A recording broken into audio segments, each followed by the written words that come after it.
Hi. Wanted to take time to talk a little bit about my grow lights. I had one person ask me about them. Actually, it was my daughter. She's thinking about starting to grow some plants indoors. So right now I have 4 grow lights. 2 of them are the same and the other 2 are different from each other. So let me start with the one I got first, which was this little. Let me turn my camera around. There we go. It's this one that's got red and blue. I think I got this at Walmart. That's what I think I'm remembering. Right now I just have some basil up here and then some seeds that I just planted, some yesterday and the day before, that haven't sprouted yet. But it does just fine. It didn't have any kind of a thing to fasten it to anything, so what I've used, I got creative. I'm just using some the little things that you stick at the end of books to keep them from falling over. And that seems to work just fine. Okay, my second grow light I got at Home Depot, and it's, okay, the red and blue one I believe is LED, but this one is, I don't believe it's LED, but it's a grow light. I'm going to call it a kit. It comes in a box from Home Depot, and it has these little fasteners. You have to be very gentle with it because they come apart really easily. But it works great. And I've learned this year that when I move my stuff closer, see, I've got things sitting up on little, some of them sitting up closer to the light.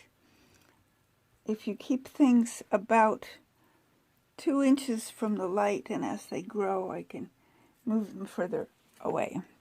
Okay, so over here, this is exactly the same kind of light I just talked about, and you can see how that's fastened up there a little better. And here are my tomato seedlings. And you can see they're kind of leaning toward the light, which is kind of probably not good. I may turn this around. In fact, I think I'll do it right now while I'm talking to you.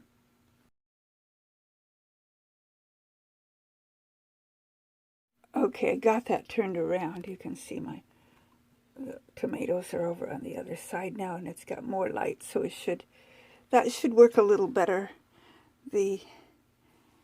On this side, I have peppers, and they haven't come up yet, so I'm not too worried about the light yet. One nice thing about tomatoes, even if they get a little bit leggy, when you plant them, you can even take off the bottom leaves and just plant them really deep so that just the leafy part gets above the ground. Okay, my newest light is over here, and it's in one of these, I don't remember what it's called. It's like a shop light fixture. And then it's got this light. Let me show you the box it came in. It's got 5,000 lumens, and it's a LED. And so it's a high lumen bulb. They made them that was just a tad smaller with 2,500, and they made a bigger one with 10,000 lumens.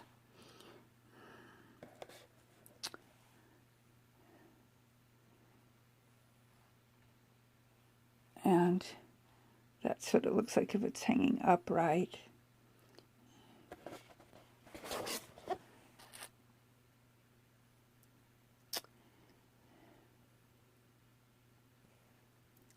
And I thought I read somewhere that it was also 5,000 K, but I'm not seeing that anywhere on the box here. That's just what I remember. I'm not sure where I saw that. Oh, here it is. 5000K. Okay, so we've got 5000K and 5000 lumen, which both numbers are more than enough for adequate. And notice I don't have my plants, because this is brighter and because these plants are a little more established. I put my more established plants here so that I wouldn't have to worry about it because of this kind of awkward way that I've got it attached here. I wouldn't have to worry as much about it being like 2 inches from the, so you can see this is actually more than 2 inches. It's more like 10 inches there and further on those others, but they're doing just fine. They don't seem to be getting leggy. And in one of my previous videos, oops, I'm popping it, I had asked about these little weeds, and I've decided that they are California poppies. There's something else in there too. Looks like it might be a dandelion. So I'm going to see if I can transplant those. If they're California poppies, I know the one area where I've got them outdoors, they come back year after year after year. But I've got a couple of other places where I would like to establish California poppies, just because they're a good ground cover and they're pretty. So we'll see how that goes. I'll leave them here for the time being because they're not hurting anything. And it looks like tomorrow I need to water that. It's getting a little bit dry. Okay, that is all that I needed to say about my lights. This is the brightest one. And even over here on this shelf, see, they are still getting light from that. So that's good. So that's my video about my lights. I do hope to get at least one more, possibly 2. And I think I prefer the long ones because they work better on the shelf. I love the bright one, but it's a little awkward. It doesn't cover as well. Actually, it covers as wide of a range, but it's I don't know. It cost about the same. It was about $20 because it was $30 because it was $19 for the light and $19.99 I think it was for the light, or $98, and $9.98 for the fixture. So that adds up to $30, which isn't bad. I think the other lights reach about somewhere in that neighborhood, maybe. I don't like to spend any more than that on lighting. So that is my video about my grow lights. I hope that helps you.